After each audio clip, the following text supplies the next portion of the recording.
Hi guys, maayong gabi sa tanan. So gawa tayo ng Bicol Express since nasa Bara tayo, so Bara Express by Charity version.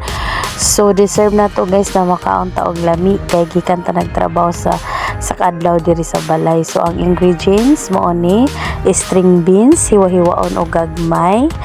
Sunod dayon ang meat kanang dapit sa tiyan, hiwa-hiwaon gyapon sis wala tay kutsilyo, so ato na lang siyang gigunting guys. Next dayon nga sagol ay ang sili. So express ang tao guys kay halang siya, so hiwa-hiwaon gyapon nato gagmay para maalaan siya og string beans.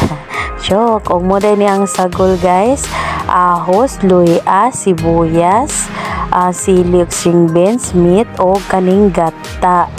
So muna guys ang pagluto.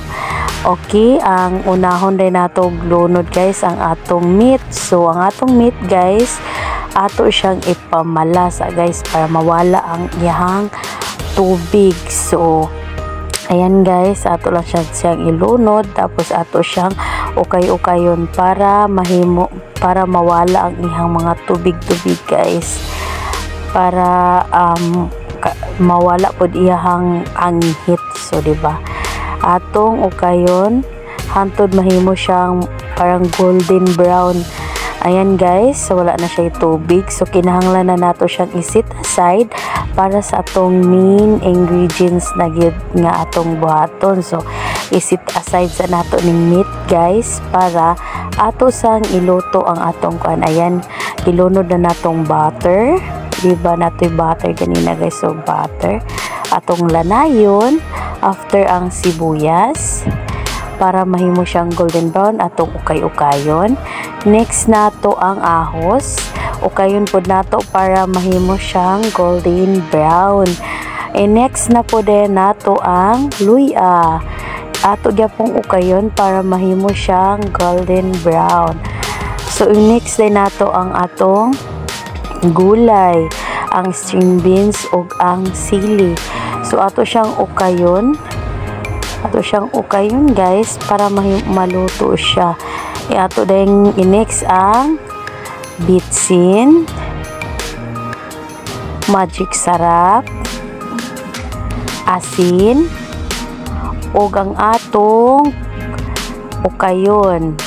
Ug next na nato glunod ang atong gata or coconut milk. Ayan, pagkatapos guys, takpan natin siya para maluto na yung gulay natin. Ayan, so takpan na natin ng ilang minuto.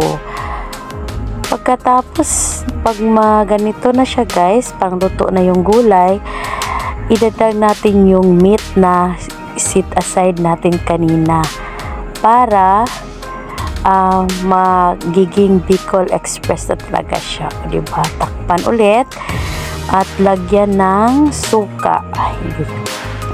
O diba guys, ang dali lang. Ayan, luto na siya guys. So ganyan lang magluto ng Bara Express by Charity version. Thank you for watching guys. Abang-abang sa susunod kong lulutuin. Thank you. Bye-bye. Tikman na namin yung masarap naming Bara Express by Charity version. Thank you sa panonood. Bye-bye. Ingat palagi. Bye.